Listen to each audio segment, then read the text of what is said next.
I have so much equipment on. It was unexpected, but it's great. Can you all hear me okay? Okay, that's what matters, right? That's the point of it all. Make sure that it works.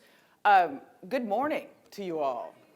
Morning, right? So I'm really excited to be here, and I want to also thank John and the rest of the conference folks for inviting me to come and do this. This is a great opportunity. This is a really top-notch conference, and I've only ever heard fantastic things about it, so it's great to be a part of it and be able to share some of the work relative to trauma and resilience in children. We're going to start, most of this will be about child maltreatment. I thought I would talk about that a bit more specifically than trauma broadly, but we'll also talk about trauma broadly. Always like to start with a good definition. It's always right, we have to start with a good academic definition of what we're talking about. So resilience, by and large, is exposure, in the official way, right, to something non-normal, some threat or experience that, generally speaking, where you are progressing across multiple domains, so academic, cognitive, physical, social, you name it, all the domains, at the expected pace. Sonia Luthar came up with that a couple years ago. Absolutely love that definition. Very technical, very specific, and very important. Then I have my own definition,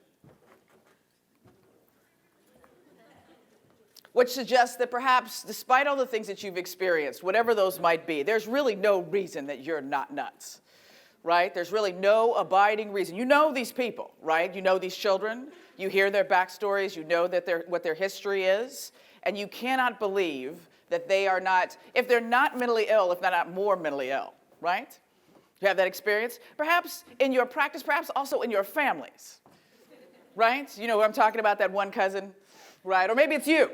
Right? Maybe it's you. You're like, you know what? I'm the one in my family, right? You should see the rest of them. I am strong, right?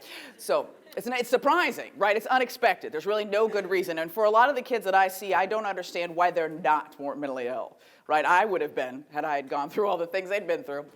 So let me start by paying some homage to some of my probably some of the most inspirational folks, as far as I'm concerned, when it comes to the field of understanding the effect of trauma and understanding the effect, particularly the process of resilience. So people like Norman Garmese and Emmy Werner and Ann Maston all paved the way for this work in significant ways, continue to pave the way for this work in significant ways. The origins really of resilience research are in the work of pathology. That is, people like Norman Garmese were identifying early on populations of folks who were children of schizophrenic parents, right? So seriously mentally ill parents. Looking at the effects of that. Surely there's effects of that, and there are effects of that, significant effects of that for their own child's psychopathology. What was weird was that in those populations of kids whose parents were schizophrenic, and in some cases parents who were depressed, a lot of depressed moms, there was always this some group of kids that seemed to be fine.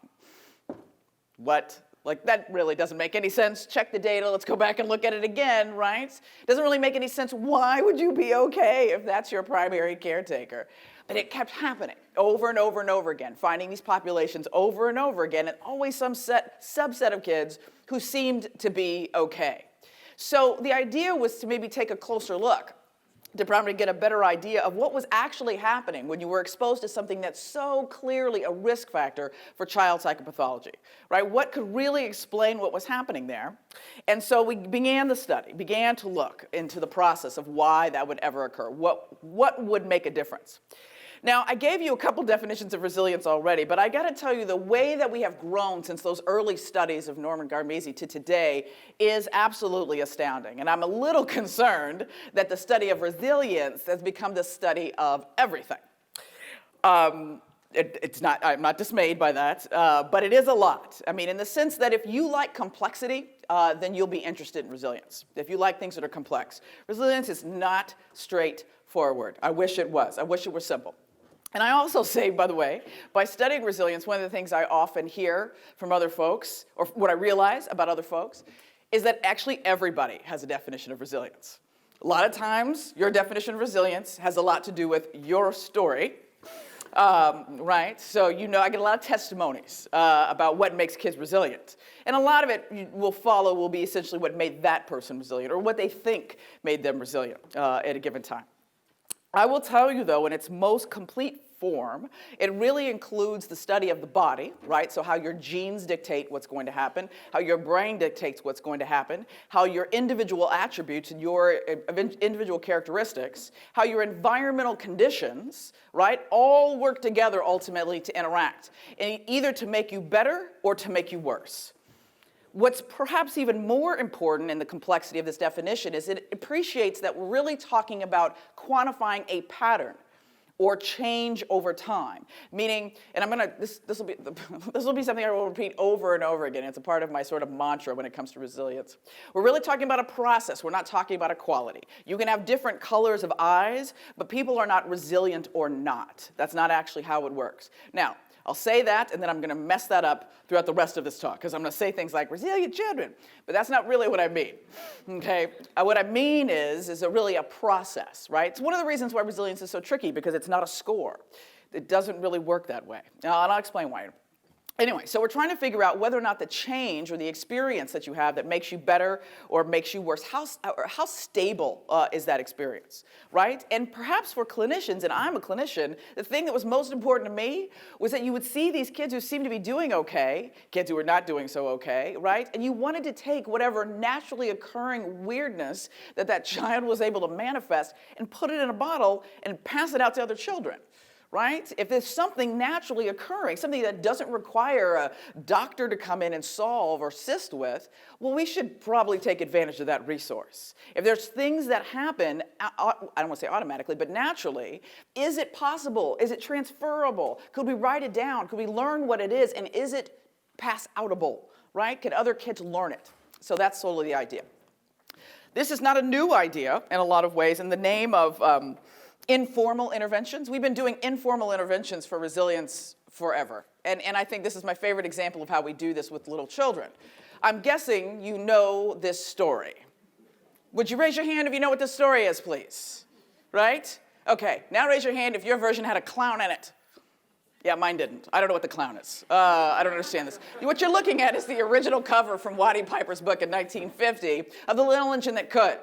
And essentially, aside from the clown context, the story is really about a lot of things. But at the end of it, ultimately, it's a message to children about overcoming things, right? And being as good as you can be and not being bullied by other trains who make fun of you, right? Because that's what other trains do. Other trains are mean, right? And he's low self-esteem. He's not sure if he can make it. I don't know why it's always a guy train, but it always is.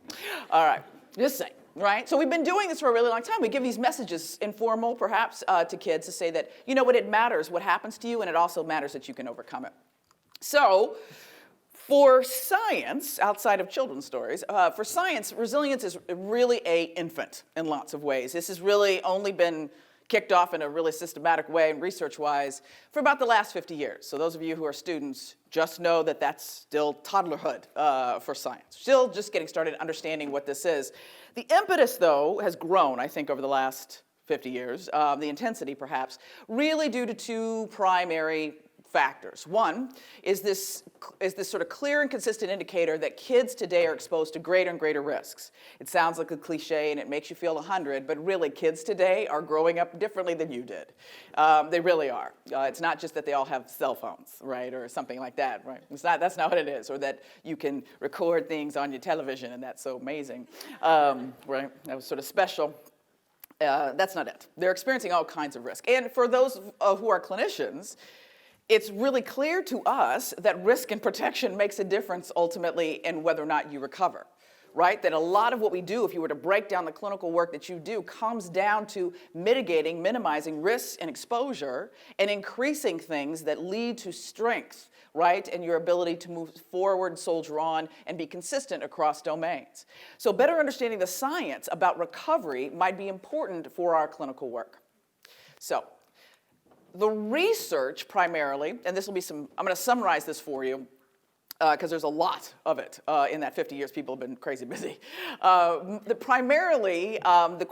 Two questions really come out. One question is what makes a difference, and I'll tell you what the science tells us about what makes a difference.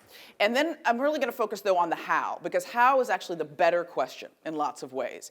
What's a risk factor and what might be a potentially protective factor are probably things you could guess at, right? And I'll tell you which ones have the most science. But what's more important, really, for science is to understand how they operate together and how they interact. And the way that we do that is something called the longitudinal study, right, where we gently stalk people for a really long period of time, right, with incentives and candy, and it's creepy if you think about it. Break it down.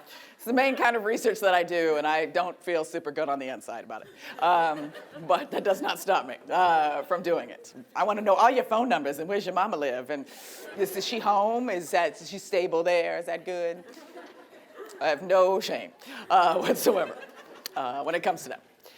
So that you don't have to read all those longitudinal studies, although I strongly encourage that you do. Hopefully this will be a teaser to make you want to go look them up, because they are impressive, folks. Impressive. So, by the way, for those of you who are students, I'm not talking to you, okay? So these are not thesis and dissertation ideas. These are horrible ideas. You need to graduate. This is not what you do. And God bless the people who did the really long ones, right? So let me just tell you, since 1955, we have data on over 17,000 children, ages 0 to 12, all the way up to the time they are 40 years old. What? Are you serious? That's crazy. That still amazes me. I know that already, and that amazes me. That's crazy. That's a lot of people. That's not one study. That's lots of studies. But they track people for a really long period of time. So really, we're talking about a level of evidence, that's pretty powerful.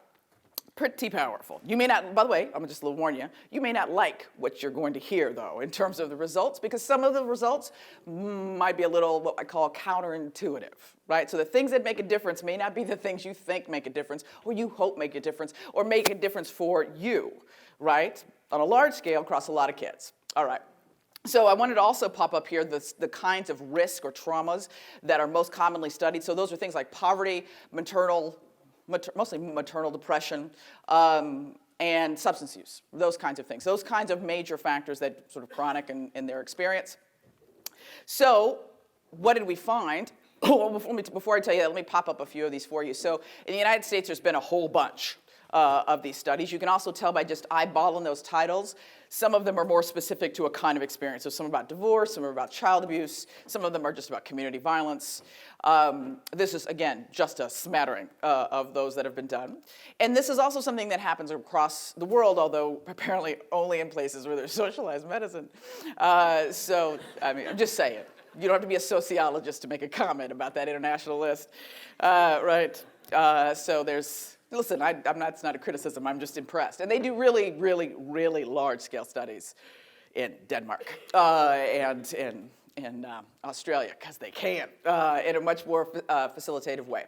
So just to give you a little bit of a sense of the sort of scope of the work, what we have received really have been two primary contributions from this work. What we have learned are those resources that confer protection, right? So not just what you anecdotally think it is, but what actually science tells us makes a difference.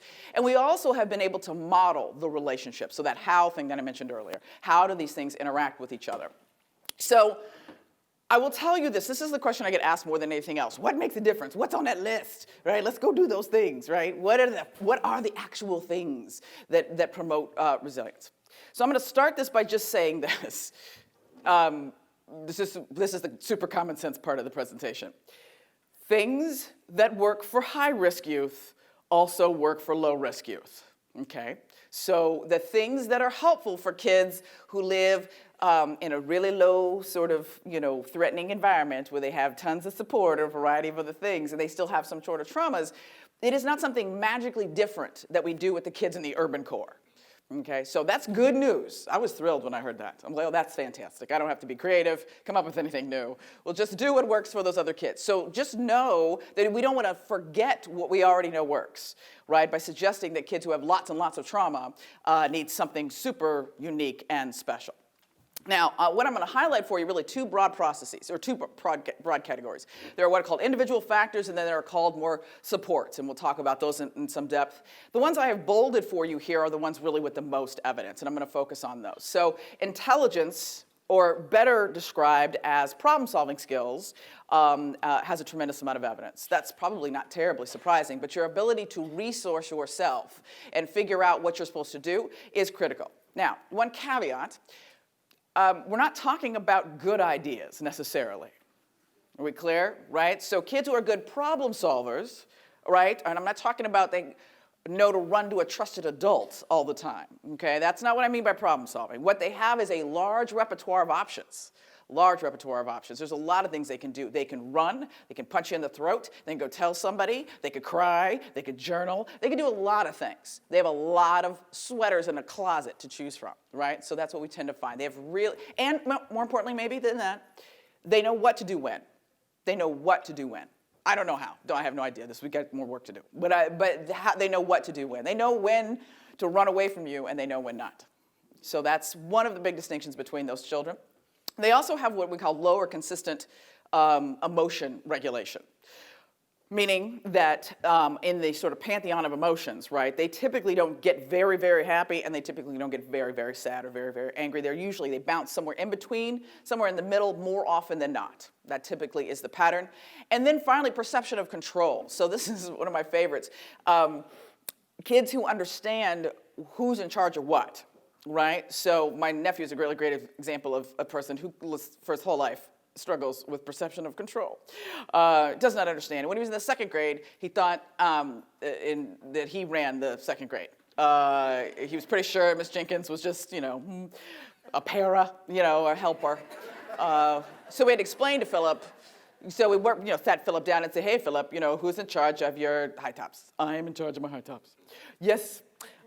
Who's in charge of the G.I. Joe? That's my G.I. Joe. I'm in charge of that G.I. Joe. Fantastic. Who's in charge of when the class lines up for bathroom breaks? Miss Jenkins. Yes, Miss Jenkins is. That's right. Right? So he didn't understand. He struggled, continues to, struggles with, it didn't work. That wasn't a super good intervention. Don't write that down. Right? It's like, whatever, we try. What are you going to do? We just give him whatever we can. Right? But so they understand who's in charge of what and when. All right, and then let me also mention support. So the second big category is support, and it comes in a variety of ways. So you were talking about support, clearly connections with your parents, but we're also talking about a network is a possible potential protective factor, or just a relationship with one person is also important. It could also be effective. Don't have time to talk about community supports, but that's a really big deal too, right? So what the broader ecosystem of your environment provides for you, or doesn't provide for you, but hopefully provides for you, can ultimately make a difference. There's a couple others up there that are getting some growing support. Some of them are more controversial than others, but I just want to give you a sense of what's being discussed in the literature. So before you get too carried away about now I got a list of stuff I can go do or try to implement into the children that I work with, be prepared for the counterintuitive or the surprising. So social support is my favorite example of how is important. Not what, but why how is important. So if you actually look at social support and what it does for those kids who are quote unquote resilient, they don't just have lots of friends. They don't just have a best friend. That's not enough of an analysis. What they do is they have friends that do this. They have friends that do very specific things, or supporters that do very specific things, right? They increase their skills, they decrease their exposures to new risk and threat, and they expose them to more opportunities for them to express themselves. I said nothing in there about companionship or affection or hugs or any of those things. That's all great, and that might be the definition of a friend, but when social support operates as a protective factor to promote resilience in kids exposed to trauma, it has to do these things. It has to do these things. Otherwise, it isn't an effective protective factor. See, this is how it gets complicated, right? So it's not just about a checklist of how much support do you have. That's nice, but that's not what I'm talking about. Okay, so how matters. How it functions is critical. In order to get at that, we have to look at models. We have to look at models and see how we put all of this together. When we put it all together, we can get a sense really of how that interaction operates or demonstrate that interaction. So these models, it's just sort of a fancy way of saying pictures, which I love. Why not make a picture to make it a little easier to understand it? These try to put together all we know based on the science about protection and about risk and about exposure into a picture. And so here comes that part where I need to remind you again that we're really talking about a process, right? So the resilience is a process, not a destination. You are not resilient or not. And we know this because if I assessed you on any given day, you might be having a good day and you look super strong, right? And then on another day, you'd be sorry I showed up with my survey, right? Because you look super crazy, right? You're like, right? And you think about the things that you finally like lose it over. It's almost always something small, right? Eventually, I can't take it anymore, right? So you wouldn't necessarily look resilient. So we have to be careful about catching people on a day or doing cross-sectional work when it comes to this kind of thing. The only way we really can do this is by following these kids over time. So let me just pop up quickly a couple of the things that we tend to ask in these models and what the kinds of questions we try to address as a result of the model. So what is the nature of the risk, right? Super duper important, the nature of the risk. I'm going to hype on that a little bit later, but this idea of what you've been through, what is the quality of what you've been through, that matters. Not just that you've been through something, but what was the nature of that experience is absolutely critical to understanding ultimately how you're going to end up and how you're going to recover. We also need to think about the systems that are impacted. You saw early on that we're talking about academic, social, cognitive, physical. In order to be quote unquote resilient, you have to be doing okay across multiple domains. You are not resilient if you get A's in school and you have chronic tummy aches, right, and anxiety. That is not what we're talking about. Right? So again, a lot of people don't like this definition, by the way. The more I harp on this, this is too much, right? I think it's okay. You could have tummy aches and do well in school. That's resilient to me. That's okay. I'm just telling you, in the science field, that's not what it is. So it's much more rigorous than I think a lot of people like for the most part. But we still find these kids, so maybe some common ground we can find. All right? And then we also ask questions about things like age and gender. Do those things matter? Does protection operate differently for boys than it does for girls? Right? Are some things more relevant than others? So we try to put together these longitudinal models to try to help us understand those moderators and those mediators. So let me show you the simplest version of the model, then I'll show you a much prettier one later, I hope. So the typical pathway looks a little bit like this, and I'll pick on maltreatment to start with, right? So you get exposed to a child abuse, and then you have really two pathways that we notice. One is to mental illness, which is the more common pathway. By the way, raise your hand if you have ever or currently worked with kids who've been abused. Is that a lot of people? Oh, good. Okay, then there's some shorthand here then. Okay, so you see a lot of mental illness in that population, do you? Those kids struggling at all? Yeah, probably a little, and not just for a minute, right? So that's not surprising. And one of the things we know for sure about long-standing mental illness is it puts you on the hot and fast pathway to bad life outcomes, right? Things like being incarcerated, not employed, undereducated, and this is no surprise, right? We're like, well, of course, that makes total sense to us. Conversely, you might not develop mental illness. You know, I had a client, I'll tell this quickly. So part of what happened for me was that these two little boys who grew up in a crack house in Atlanta, and when the youngest one, he's like 5, and he was just as mentally ill as you could possibly be, scary, mentally ill, so many problems pouring out of his ears. Just really couldn't take 2 steps right, without showing some pathology. His older brother, who was 7, loved soccer, did decent in spelling, had some friends, and really liked to draw. What? Right? We're all just holding our breath, waiting for the other shoe to fall, right? He's just any minute now, some crazy's gonna pop out, right? Because how is that possible, right? We're just all waiting, like, oh, he's silent, it's a bomb, never happened. Never happened. So, yeah, that was fascinating. I still don't quite know what's going on there. But anyway, some kids seem to be okay. And that means that probably they're going to have some positive life outcomes that we might expect. And we're happy about it, but we have absolutely no sense of how this happens, right? So that's good, older brother. I'm glad you're doing well, but I can't really explain anything about that process. So my work is really trying to solve that question mark. That's what really I try to do, and lots of people try to do, is to try to figure out what happens in between. So let me also say this, despite the fact that I've already harped a little bit on why resilience is important, it's also hard to capture. So again, those of you out there, my colleagues who love complicated stuff, who like complex things, you're gonna love this, okay? Because it's complicated. I wish it was a score. I wish it was. I see questionnaires all the time. People send me things like, what do you think about this resilience scale? I hate it. That's my answer. You send it to me. I'm going to tell you right now. I hate it. Because it doesn't work that way. And all the work you put into doing whatever study you did and you use that as your outcome, I got to tell you, you're going to have problems. So probably just do it right from the jump. So it's tricky. Why is it tricky? Well, we've just recently gotten a definition we could all agree on, because we all fight like cats to try to figure out what's the right definition. And we've settled on these definitions, and it requires a couple things.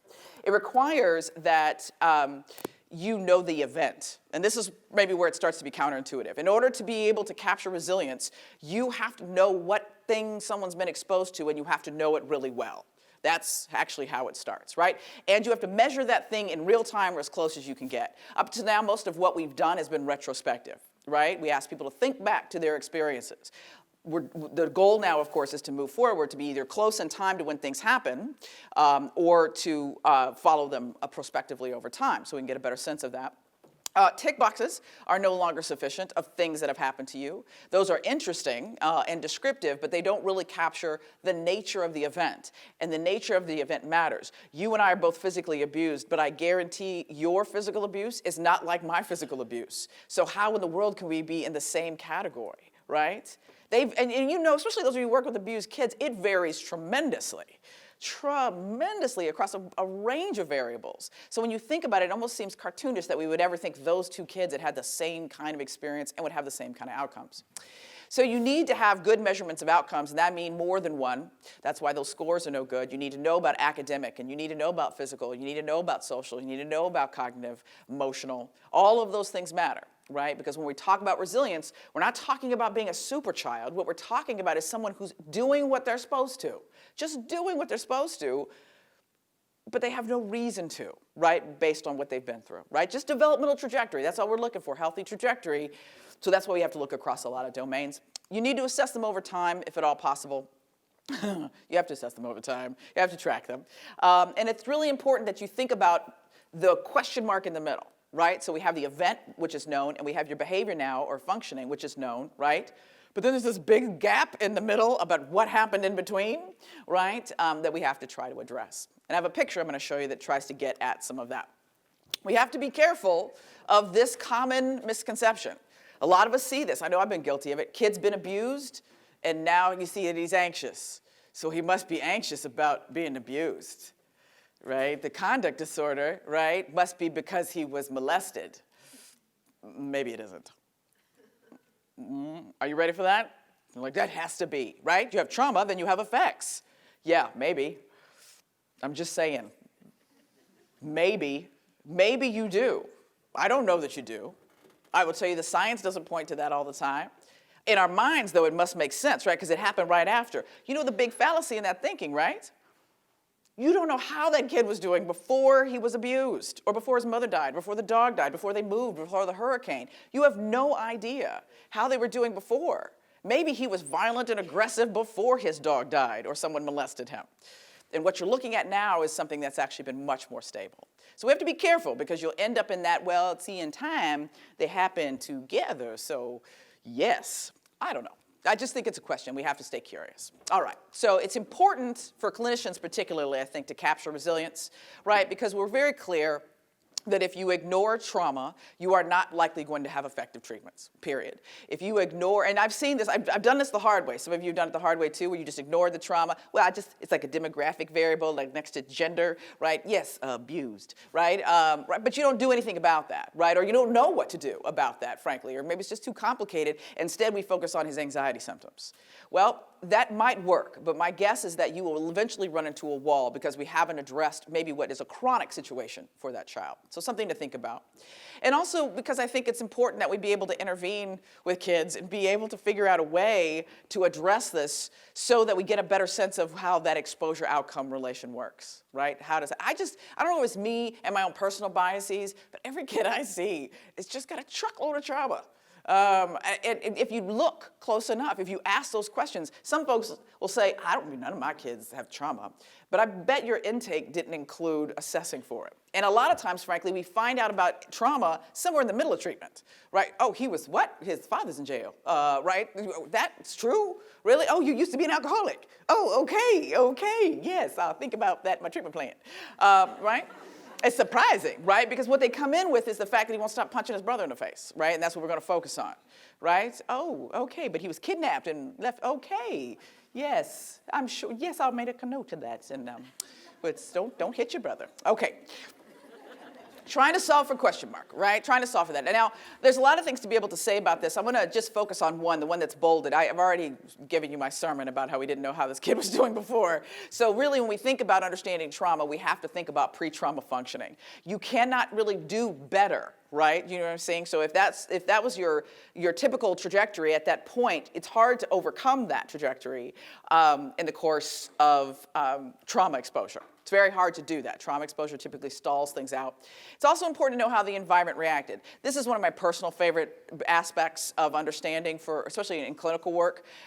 You really have to know something about how people responded. Those of you who've worked with kids exposed to child abuse, and especially those in the system maybe, because we're going to spend some time talking a little bit about foster kids, you know, right, that between one kid and another kid, their experience with Child Protective Services can be like night and day, right? Or even worse, the kid who was abused and the kid who was abused, and one is involved in Child Protective Services and the other is not, and yet their abuse is not any more or less severe than the other. So many different reactions we have to trauma, so many different ways kids are treated afterwards, that really matters. And I see it just anecdotally, right, between the kids who are believed and the ones who are not believed.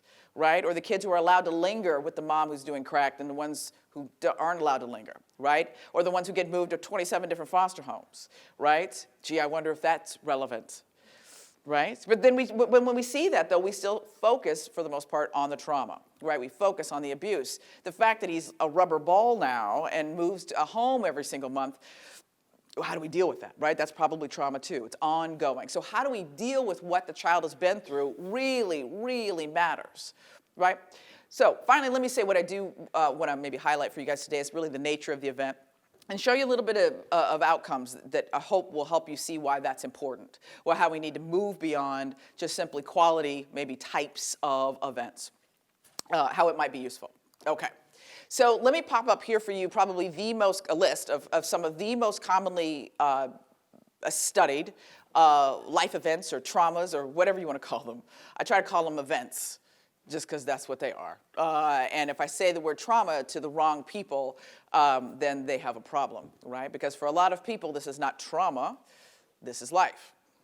This is what they experience, and they don't know anything different than this, right? So the fact that your parents weren't junkies is a little surprising because they don't really know anybody's parents who did not have that experience, right? So I think we have to be careful. Sometimes we have a little bit of a Western view about what it is that's quote unquote bad and what will hurt you, right, and threaten you. So that's just a little commentary. But how we've organized this here is typically how we see. So we typically think about events, or we've studied events as acute events, right, or things that we are believed to be chronic.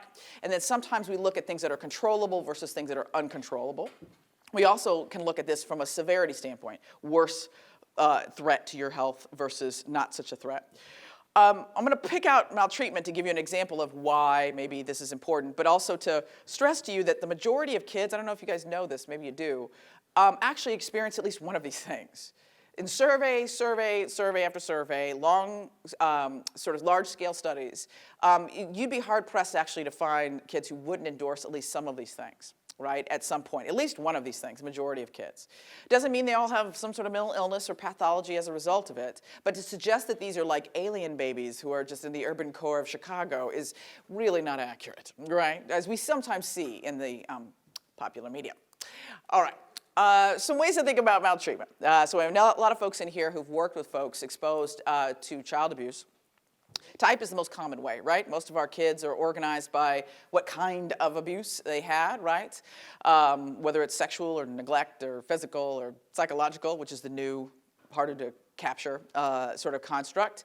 The biggest problem with types, several problems with child abuse types, right? Most youth, especially those in foster care, are not well described by the type of abuse. They just aren't. Even though that's where Child Protective Services will land in terms of a decision about why we move this kid, insert, abuse type here, it actually doesn't capture most of them. The grand majority of kids have experienced more than one thing, and frankly, they've probably experienced more than two types of abuse in their experiences. So they've had multiple. If types worked, and I already said this, but even if types worked, our types wouldn't be the same. So it's a bit of a problem to suggest that your physical and my physical are the same, that we fit. Frequency and severity also can vary within a type. How many times were you hit with a bat versus being hit with a bat, right? Versus being hit with something much less dangerous than a bat, right? So all of that matters. And we also have some age issues when it comes to some types of abuse. So neglect is something that very much depends on how old the child is, the definitions of neglect, the things you can do to an older child and not so much to a younger child. So to help us understand this, I thought I'd share with you a little bit, just a smattering of the Spark Project. I would also like you to spend some time staring at that logo. I don't know if you've ever been on a team of people trying to decide something together. But I'm just going to share with you, because you might be feeling what I'm saying right now. It took us 5 months of arguing, okay? I'm not a graphic designer, all right? And neither is anybody on my team. We're terrible at this. We got fired by 3 graphic designers. Fired. They fired us. Because we were horrible. They were horrible. They were horrible. They had horrible ideas. Who wants hands to be a part of a logo? It's a child abuse project. So that's what I'm talking about, right? You feel me? Right? That's a stupid idea. I don't care if they're multicultural. That doesn't fix it. Right? All different colors of brown, though. You know, that's real open. Oh, my gosh.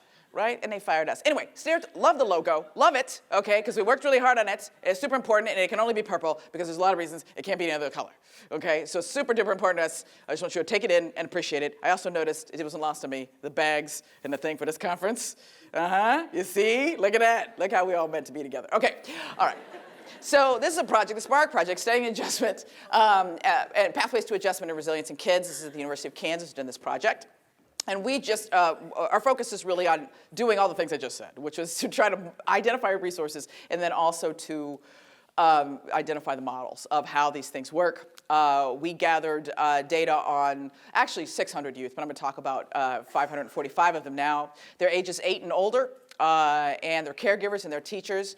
I always joke about this. You would think we didn't like children, depending on based on how we treated them.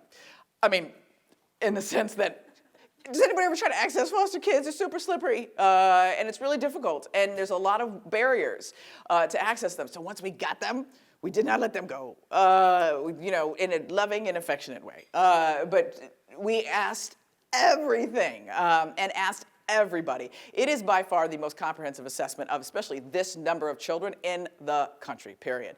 It is, and it took an army of people to do this, but we assessed mental health, physical health, grades at school. We talked to your teacher. We talked to your parents. We went and got your case file, right? And then we stalked you over time, about every 3 months to go get them again. And so, let me also, by the way, is Miguel Villodas here? Is he here? He's not here. Okay, we're going to do a mad shout out. So this is the army of people that makes what I'm about to share with you possible. I get the honor and the benefit of getting to stand up in front of people and talk about it, but it takes a small nation of people to collect data and do all the things that we did to try to document the process of resilience. And one of them is local, and that's Miguel. And so it's great to be able to make that connection. Also, just thousands of foster kids and thousands of foster parents that make it possible. All right. So our sample's mean is about 13 years old. I mentioned there are 8-year-olds and older, about equal numbers of boys and girls, and slightly more black kids than other kinds of kids. All of our kids had been in care for at least 30 days. Most had been in for a very long time, and had been, at least their placement right now was 30 days. And very few of them actually were new to care, so these were more veterans. So what did we do? We assessed teachers. We did an online survey with them, and then we also went and stalked 27 school districts to go get grade cards. And then we got everybody's Medicaid file, we got everybody's case file, and then we used an ACASI system, which some of you may be familiar with, which is like a little laptop with headphones and the questions all read to the child and to the parents, and they did that for 3 hours, right? Giant snack bag, and lots of breaks. I played a lot of Hungry Hippos, I don't mind saying, right? A lot of Connect 4 to take breaks, but these were the most intimate, personal, sensitive questions you could possibly ask, and we asked them, and then we did it 2 more times. I know this is overwhelming, but just want to give you a sense of some of the pubs since we've been doing this project related to the Spark Project. But I want to highlight some data that's hot off the presses for you that I think will be relevant for clinicians. So if we do the standard way of looking at maltreatment and outcomes, right, using that as the trauma, what do we notice? So this graph is sort of the standard graph that you see, right? So here's our 3 time points, and then the other thing you'll notice is externalizing, internalizing behavior, right? That red line is the clinical line, right? So anything above that, and these are means, right, suggests pathology. And big shocker, right? Wow, look, they're either at the line or above the line when it comes to pathology, both externalizing, internalizing. Externalizing especially so, right? That's not surprising. And again, this is maltreatment, ignoring all the good advice I just gave you and just doing maltreatment as a score, right? Maltreatment, just all your abuse. We counted it up. And here it is. And this is based on your maltreatment, right? What we noticed across all of these different categories across time. Other thing you might notice is how crazy stable this is, right? Like super stable, doesn't really shift. However, what you're looking at right here and right here and right here is adaptive behavior. Now, adaptive behavior is flipped, so higher scores are better. So where I have the circles is in the, if you will, clinical range or the good range for adaptive behavior. So despite all of that pathology you see up there, there's clearly some hope that it is somewhere in that population are kids who are doing what they're supposed to do, who are hitting milestones like they're supposed to. Right? So maybe we need to drill down on those kids. That was super exciting. I expected it to be 0, right? Honestly. They're like, listen, they're a hot mess, and no, there's nothing good. No, that's not true. There are actually a lot of them that were doing really good, but we have to understand what is behind that, right? So in order for us to get behind that, maybe we need to get, it's going to sound maybe funny, to get in front of it, to understand maltreatment a little bit better. So we thought about maltreatment in a much richer way, right? So we included types. We have all of those different types and lots of items to capture them. But then we also measured severity. We included that. So it was not just your physical abuse, but we counted your severity, and then we also counted your frequency all together and represented. So we do this by a latent class analysis, and Miguel, I'll just keep shouting out for him, was the one who helped us with this. It was really fantastic. So we organized all of those together, and this, what I'm popping up for you now, are kind of some context for understanding mild, moderate, and severe. We just followed basically what Child Protective Services might agree is mild, moderate, and severe. We could argue over whether those are really mild, moderate, severe, but that's the context we're using right now. What's interesting is based on a smaller group of our large group, we ended up with 5 groups, and this I think is pretty interesting. That if you look across our large sample, by the way, everybody's in foster care, so everybody has a substantiated level of child abuse, so their trauma is clear, maybe is a way to say, right? The majority of kids in this sample, the majority of kids in foster care, have more than one type, but at a mild level. So 47% of our sample was really best categorized by a few, more than one, types of abuse at a mild level. The next group were kids who were moderately sexually abused. That was 19% of our sample. Close behind them were those in everybody else category, right? So you have sexual stands out by itself, but then neglect, physical, and psychological, next group at a moderate level. The next group is a severe version of the group we just said, right? So moderate to severe. And then the smallest group, the tiniest group of the whole sample, were these severely sexually abused kids. I want you to remember that because that's going to come back in a second. Also consistent with other studies that Miguel has done. He was important in the long scan project. So these percentages this is not unique to just foster kids in Kansas. We're like, really, Kansas? Yes. Actually, it's Missouri. I know you don't care. But it's fine. But this is consistent with other samples, both in California and Florida and other places on the other side of Missouri. All right. If you break it out, now let's look at that same graph. Now let's break it out by those groups. If you actually appreciate the nature of their exposure, pathology is not so prevalent anymore. Sure, we have folks that are on the line, but if you notice, is this the one? I can't do it both ways, right? This, I'll do, okay, this, right, that group, and this group, right, the mild group, right? We're talking about kids who are just at the line, and now internalizing is actually not even clinical anymore, right? And that's true for a couple of the groups. The darker sort of blue, purplish line is internalizing. It's not even consistently in the clinical range anymore, right? It's really only 2 groups now that we see this pathology that is significant, really. We're talking about the severe group of everybody else, and the worst of them all, remember the tiniest group in our sample, has the highest level of pathology. Those kids are accounting for most of the variance in the means, meaning that the worst kids in only the sexual abuse group are the ones that are actually accounting for most of the pathology. Their pathology, not everybody else's, and folks don't like that, I gotta tell you. They wanna say, well, these kids were hit too. Remember, these are not community kids, they're all in foster care. Mild, multiple, moderate abuse, not really that related to pathology. So there's some hope there. Here's adaptive behavior. Show you that again. Now look at that. So we look at adaptive behavior a little differently now. You notice that it's really just this moderate sexual abuse. That's moderate sexual abuse. Actually, all the groups, except for severe, are above the line when it comes to adaptive behavior. What? Right? That's crazy. It's really, once again, just the last group that's on the end there, right? The severe sexual abuse group, right? That has the lowest adaptive functioning. All right. So how do we put all this together? And I'll do this quickly. How do we build sort of a picture of how this all works together? So where we want to get is between maltreatment and outcomes, and maybe particularly positive outcomes. And here we have time along the bottom, right? We're trying to get there. So remember I said before, you need to know what happens in between, right? You don't just need to know, right, what I showed you, which is that trauma is related to outcomes and how maybe it's related to outcomes based on the nature of it. But what happens in the middle? Okay, so this is what happens in the middle, at least according to our sample, and I think this will be helpful from a clinical perspective. So what do we find? We find that resources, remember we talked about things like locus of control and problem solving and emotionality, also support, right? We find that those, when you are abused, right, or experience some sort of trauma, those characteristics kick in, right, and influence the impact of that event on your outcomes. So they're standing guard, they get activated, right? Some of them are good soldiers, some of them are terrible soldiers, meaning sometimes you're a good problem solver, sometimes you're not, right? But anyway, they get activated. They're like, hey, this is for us. We can impact this, right? We should impact this. This is our thing. We must do it. They don't really talk. All right. And let me skip over this for just a minute. How those resources operate on that event dictates something very important, a very important active ingredient called appraisal. And this is not really going to surprise you. It's been called by other names. We use it a lot in cognitive-based interventions. But how your resources activate will dictate how you interpret that event, meaning you will interpret the trauma, the abuse, either as a good thing or a bad thing. There's probably more ways to interpret it than that. It will also dictate how rigid your appraisal is, right? To the degree to which you will interpret most things as good or most things as bad. Dark-colored glasses versus rose-colored glasses, right? So that's what those resources do. They dictate how you think about things, right? So if you have lots of support, guess what? This is no big deal, right? When you're upset about something else, you call your friends and you lament, oh my gosh, you won't believe what happened. And another thing, and your friend goes, you know, it's okay. You got this. It's going to be all right. And you're like, you know, I do. I feel better. It's not that big a deal. You know, he is an idiot. You're right. He's done this to other people. And he's a moron. It's not me. It is not me, right? You feel better, right?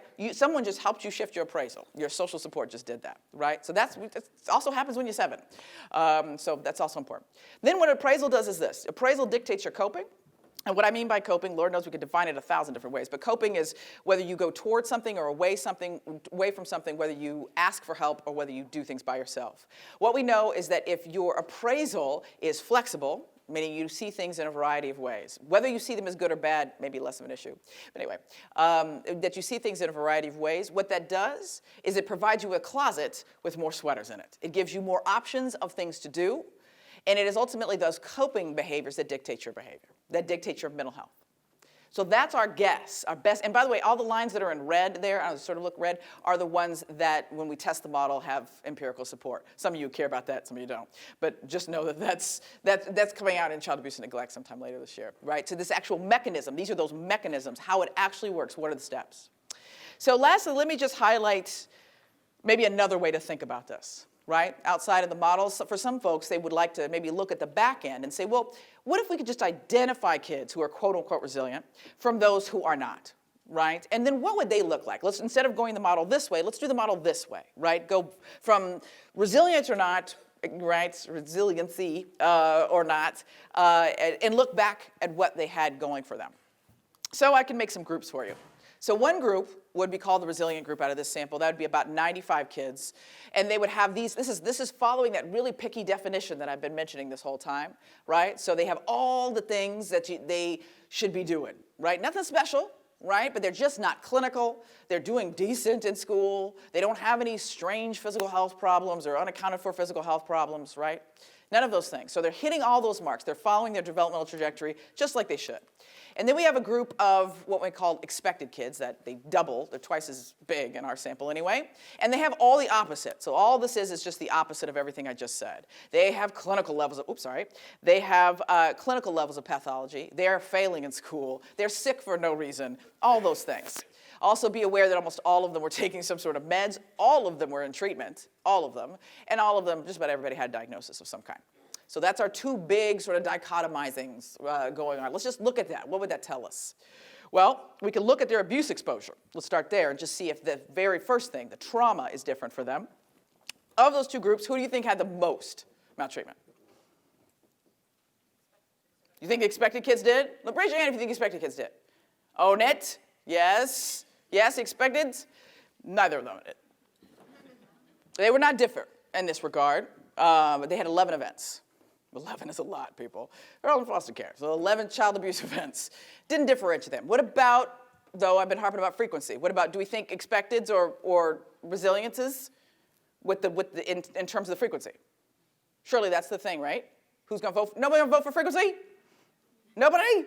You're like, no, I'm not falling for it again. It's not different. Not any more frequent.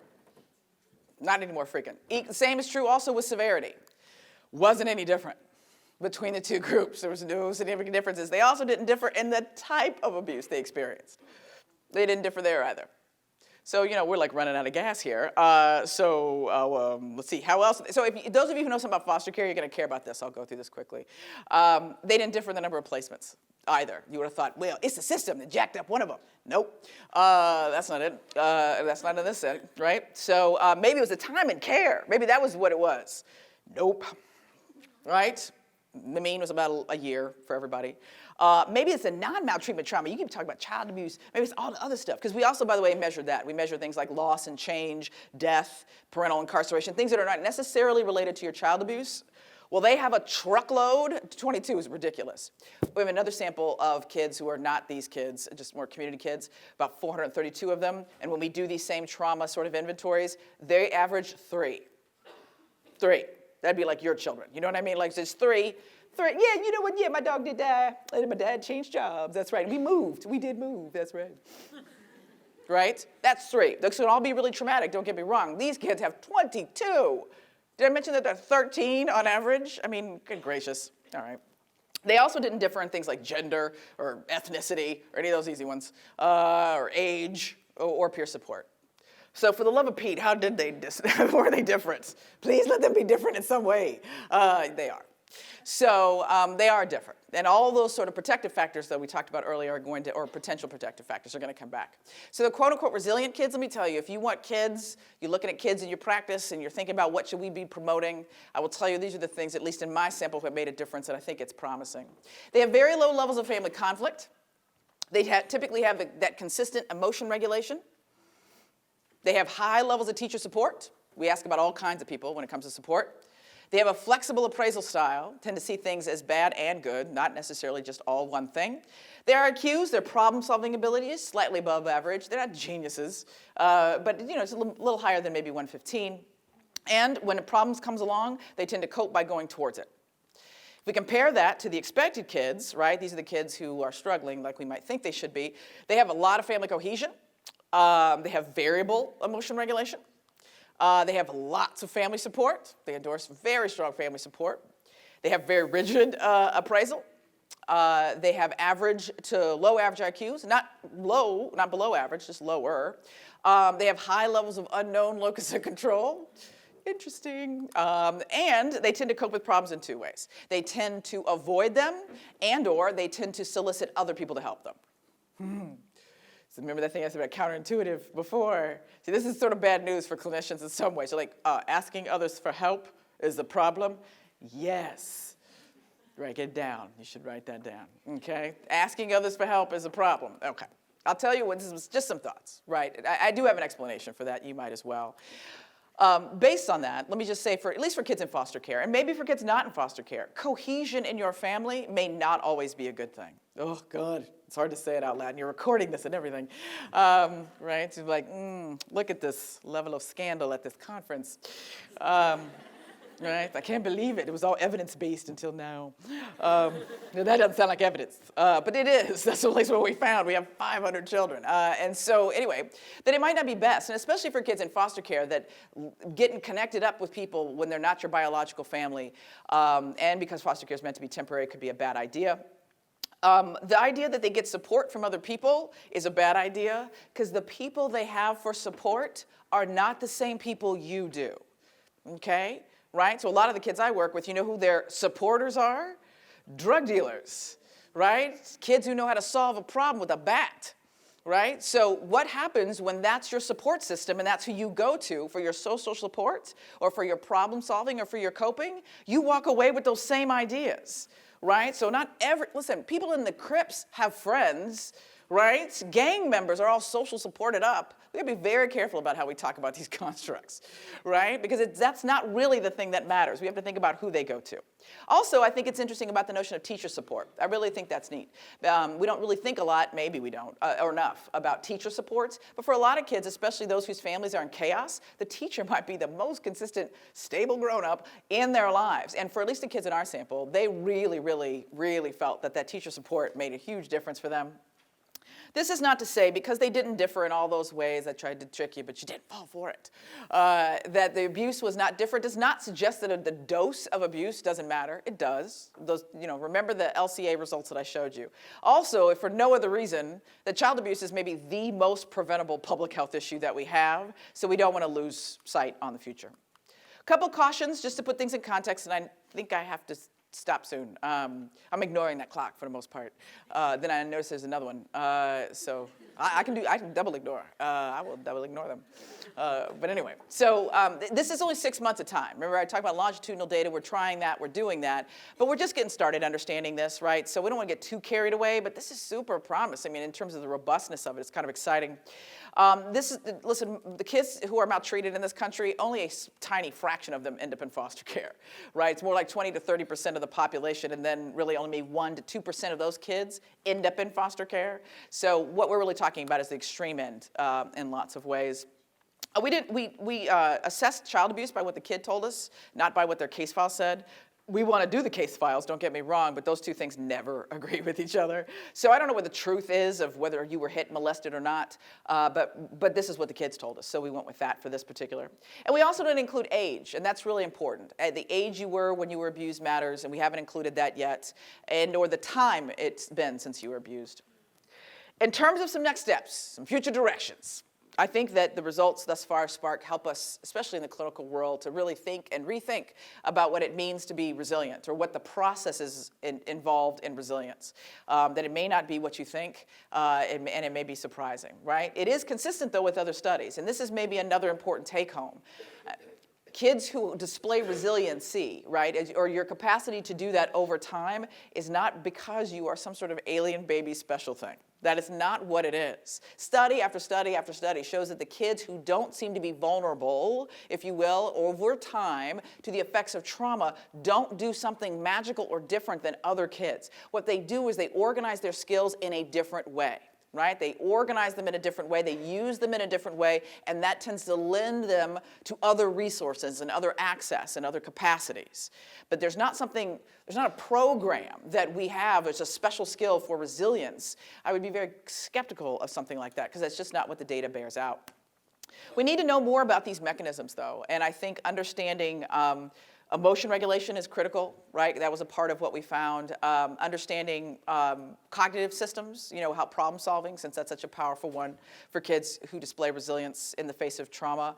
That parent-child interaction, and especially because we think appraisal matters so much, and it does in our model, seems to be important. Whether you're rigid or not, we need to know where that comes from. So, we were fortunate enough last year to get another project. And again, we're just going to take a moment. You know what to do. Okay, all I'm saying. So it's the Pear Project. It's the Preschoolers Adjustment and Intergenerational Risk Study. So what was really important is that the logo was not fruit, okay? Because that's maybe the least creative option. Okay, it was really one of my students said, I'm like, don't mention groceries, don't mention fruit. We need something better. Right? But you get it, see, mom is a kid, you get it, see how it works? It works. I'm super proud of it. We fought less on this one, so that's awesome. And so anyway, so the Pear Project, we're gonna be enrolling about 300 kids. We've just gotten started doing this. This is preschoolers and their parents. So going younger, very important. And what we're doing essentially is looking at their emotion regulation, let me stop. What we're doing is moving from the unit of the child being the unit of importance. The unit of the family is now the unit of importance. It always has been. We're just getting to it. But looking at the unit of the family, right? Because trauma doesn't happen to a child. That's actually not how it works. It happens to everybody connected to that child, right? It happens to the child's school district. It happens to their school system. It happens to their cognitive system. It happens to their physical system. It happens to their parents, their siblings, and everyone else. We just may not always be able to see it, right? But it affects everybody. So we have to get much more savvy when we see kids exposed to trauma in practice to think about everyone. Everyone, even though it's this little one who's punching everybody else in the throat and has anxiety problems, right? I get why that's distracting, right? But everybody really needs our attention. We are now going to be putting in place the most, I hope, gold standard-y, vicious measure of trauma. So we have now a trauma measure, thanks to expertise of other people who gave us great support. It takes about 2 hours to complete, that we get your mom's trauma as a child, mom's current trauma, and child's trauma, right? Because all of that matters, right? What you've been through, what you're going through, and then we're going to follow them over time.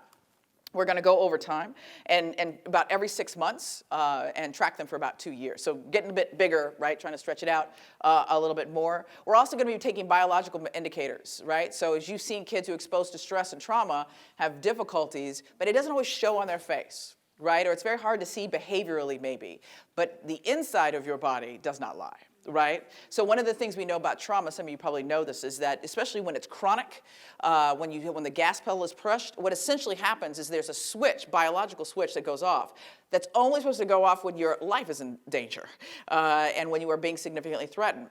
For kids exposed to trauma, the switch goes on and never goes off. Right? So what does that do? It creates a series of poor health outcomes internally, not the least of which a later risk for things like heart disease and obesity and cancer and diabetes and all kinds of things like that. So we want to take a look at that in these little kiddos. So in terms of future directions, I want to just highlight, I guess, that notion of the biological influence. We got to get more savvy at connecting with pediatricians. We got to get more savvy at thinking about using those markers as well as our surveys to see if our kid is doing better, to understand more about the whole child and not just maybe what he says on a given measure about anxiety, although that's important too. And I want to leave you with this study. This I think that gives us a really good format for maybe what we need to do next and maybe not forget what the past has given us. Most of the work has been focused on school-age kids and adolescents, and that's mostly what I've been doing. But the Kauai study, this was a study that happened in Kauai, right? They're not super clever, right? And how you have trauma in Hawaii. Okay, I guess it's possible. Right, you guys live in a paradise too, and I'm sure right? Okay, so, but I'm just saying, in the pictures, it looks lovely, but anyway, they follow these people till they were 40. It's unbelievable. She did one study, but then killed it. It was awesome. Right? Like, we were referencing that forever. She's just like, I wrote one, well, actually, she wrote a zillion papers off of that one study. It's a monster. But this is one of the most important, I think, things that happened as a result of the Kauai study. She followed these folks until they were 40, and they'd been exposed to all those types of traumas I mentioned at the beginning, poverty and domestic violence and parental illness and things like that. And what they found was something called a rebound effect, and I think we should pay attention to it. So at age 40, what predicted their mental health at age 40, their good adjustment across social and cognitive emotional domains, was the following. It had everything to do with really 4 things that happened early in childhood. The number of positive interactions you had with your parents prior to the time you were 2, the number of emotional support you had between the time you were 2 and 10, the health status the health status that you had, problem-solving skills by the time you were 10, and health status between the ages of birth and 10. That it was those factors, if you looked over the 40-year span, I mean, it's a beautiful thing. You look over the 40-year span, and you might see trauma, and they assessed all of these things. And for a period of time, people maybe didn't do as well, right? And looked like they were going down sort of the negative trajectory. Those who bounced back or rebounded, if you will, were the ones that had this particular configuration when they were preschoolers. So those were the primary things that seemed to account for the stability, or the recovery, if you will, better word, of folks when they were 40. So it's interesting. We want to keep our eye out for that and make sure we're clear that we're doing good comprehensive assessments across multiple domains, because clearly it's probably going to be important for later on. I think that's my time. Yeah, okay, thank you. Appreciate it.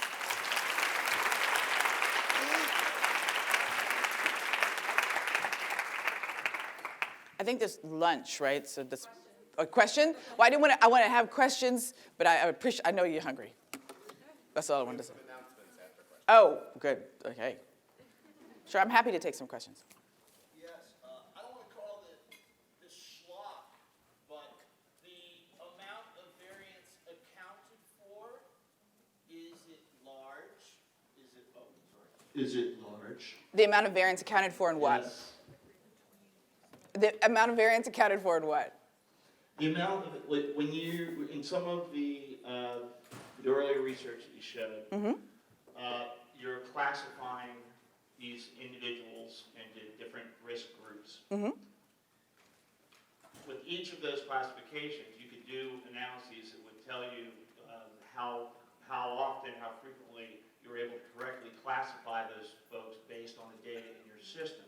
Now, it's obviously the long-term goal would be to use those kinds of regression models to predict in other samples, but within those samples, how much variance is accounted for, or put differently, how often are you able to correctly classify people based on the information we have? Yeah, I think that what we'd like to be able to do is clearly to be able to replicate this. I will say, I feel like, though, this study is maybe the fifth effort in a large-scale child abuse sort of sample to classify in this way. So I would say that, so our data accounts anywhere between 41 and 49% of the variance, right across these groups. But I think, and that's actually pretty consistent across some of the other samples as well. So I think we're almost always kind of in that neighborhood. I think there's some other factors, like probably who the perpetrator was and how old you were at the time, maybe some other things that would help us think beyond just sort of mild, moderate, severe, and type, right, and frequency. There's probably a couple other sort of colors of the rainbow we want to add in there.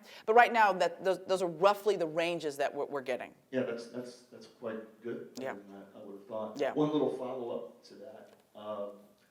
One of the things you said in passing struck me a little bit. I can't put my finger on exactly what it was, but it almost made me feel like, hey, as a clinician, as a person working with an individual or a family, rather, that's experiencing all the things that you talked about, if you had to pick one or two or three things that you would advise a clinician to sort of focus on, right, what would that be? Okay. What can you do? Right. If there was only one or two things that you could focus on, it would be retraining the child's interpretation of what they've been through.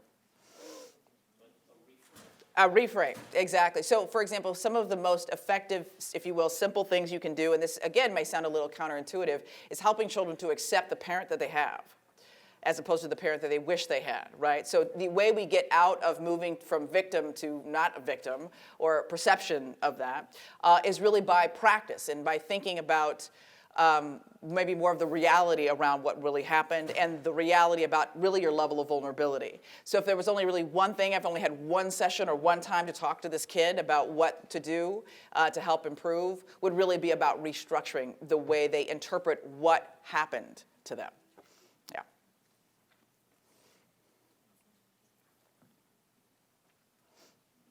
Amazing presentation, by the way. Oh, thanks. Love it. Thanks. I was curious about whether you think these sort of findings would carry over to other kinds of traumatic events. So more of some of the earlier research that I had done was on disasters and sort of the nature of those things, and whether you think those things can generalize to other kinds of events, or if you think these findings are more specific to maltreatment. Right, so it's interesting because I really am a trauma researcher, not a child abuse researcher, although it's really hard to tell that because we've been so into it. I will say this, I feel like child abuse, okay, so the short answer is yes, I think it does transfer and translate because so many of our kids had so many other problems, if you know what I mean. I mean, in terms of, like the child abuse was one of a laundry list of things that they had been through, right? But it's when kids are molested or kids are beat, we often, that's where our radar goes, right? You don't want to lose track of that. That's most, we think it's the most significant thing that's happened to them. I'm going to just have a whole list of counterintuitives. It isn't always the most significant thing that happened to them. The fact that they were molested. And so for a while I used to think, well, that's just because they haven't dealt with it. We haven't processed it. And if they would, they're in denial. I got to tell you, I don't know that that's really true. So I think that the kinds of things people have been through we're still in early days to try to figure out better what really is the mechanism of those things that makes a difference. Because we have a lot of studies across a lot of, like the divorce study, right, or violence exposure study, but those are often, in lots of ways, heterogeneous populations too. Right? The divorced folks also got a dad in jail or a mom in jail or somebody who did drugs or some parent with a mental illness and the dog died and the house burned down. But yeah, they got divorced. You know what I mean? So that we focus on those kind of things. So I think that we need to look at those broader examples and think about how we account. So one of the things we want to do next, for example, is look at those 22 on average things that these kids also said they experienced. And if we were to try to account for the maltreatment, what would be the pattern then just for those kinds of traumas, other types of traumas? So yeah, I think there's a lot of work to be done. I like to think of them as better than single categories. I think the single categories has gotten us off track just a little bit. Great, thank you. Sure.